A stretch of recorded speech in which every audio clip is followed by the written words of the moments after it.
Muy buenas tardes, estudiantes. Una vez más, su profe Dama de la Escuela Empresarial de Educación de su componente social. Esta vez vamos a tener una clase sobre los derechos.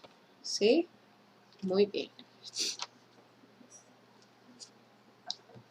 Vamos a iniciar la presentación definiendo el derecho como un conjunto de reglas, leyes y resoluciones enmarcadas en un sistema de instituciones, principios y normas que regulan la conducta humana dentro de una sociedad con el objetivo de alcanzar el bien común, la seguridad y la justicia. Es decir, que los derechos se convierten en reglas, en leyes, en resoluciones, en deberes para el otro, porque mi derecho es tu deber y viceversa, ¿sí? Tu derecho es mi deber. Y obviamente hay unas instituciones que se encargan de velar por el cumplimiento de ellos. Los derechos se han clasificado en fundamentales, que son aquellos que son inherentes al ser humano, que pertenecen a toda persona en razón de su dignidad. ¿Qué significa inherente? Inherente es que es esencial y permanente, que no se puede separar, que forma parte de su naturaleza. Es decir, que solamente haciendo daño a tu integridad física, emocional y psicológica es que se te pueden violentar. Por eso es tan delicado, porque tiene que ver es con tu propia esencia, con lo que tú eres como ser humano. Los derechos fundamentales nacieron según la época y se han dividido en primera, segunda y tercera generación.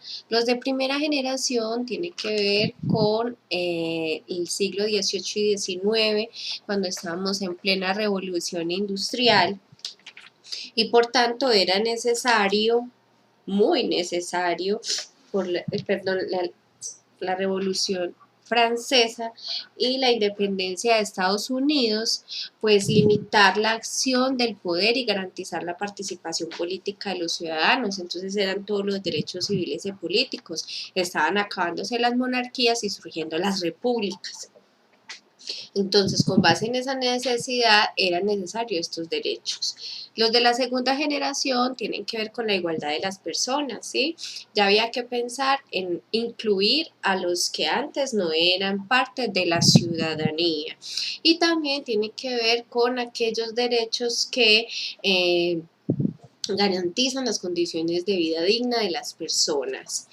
Los de tercera generación ya es de siglo XX, siglo XXI, donde la solidaridad, las relaciones pacíficas, la cooperación internacional se vuelven muy importantes. Estamos hablando de el fin de las guerras mundiales y el inicio del derecho internacional, en donde ya es necesario empezar a resolver nuestros problemas por la vía del diálogo de manera pacífica y pensar en que no todo es la guerra.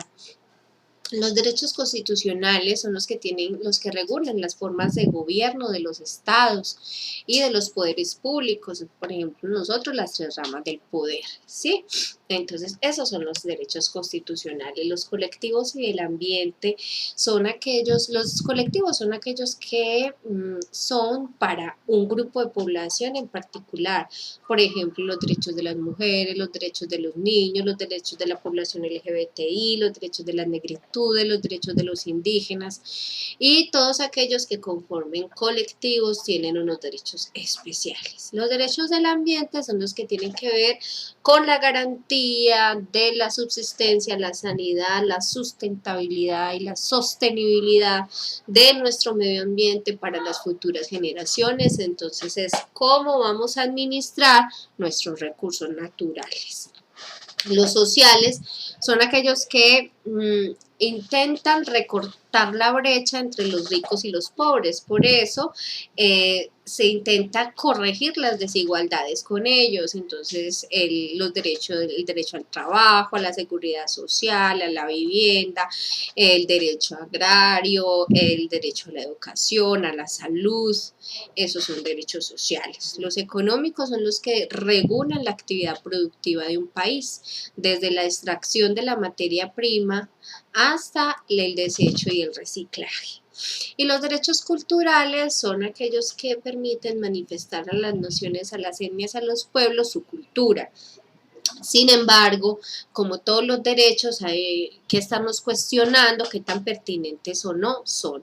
Por ejemplo, el arte del toreo es algo que ya nos estamos cuestionando, si es algo, una tradición que debe permanecer o si es una forma de diversión muy cruel. Entonces, hay unos debates importantes para saber si los vamos a seguir sosteniendo como un derecho o si eso debe de pasar es a una nueva regulación.